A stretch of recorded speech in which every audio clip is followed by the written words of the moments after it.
राम मंदिर बनवण्याचं स्वप्न पंतप्रधान मोदींनी पूर्ण केलं। मोदी है तो मुमकिन है। मुख्यमंत्री शिंदेंकडून पंतप्रधानांचं कौतुक। देशातील युवक सामर्थ्यशाली, भारताच्या युवकांवर माझा सगळ्यात जास्त विश्वास, पंतप्रधान मोदींचं वक्तव्य।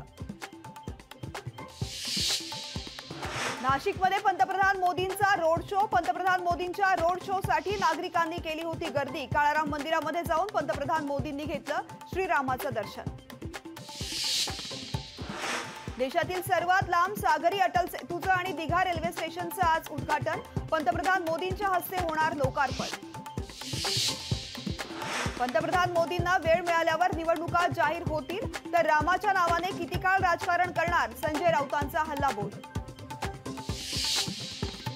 सिंधुदुर्ग रत्नागिरीवर शिवसेना तर रायगडवरती अजित पवार गटाचा दावा, पण दोन्ही मतदारसंघासाठी भाजप कार्यकर्ते आग्रही असल्याचं रवींद्र चव्हाणांचं वक्तव्य।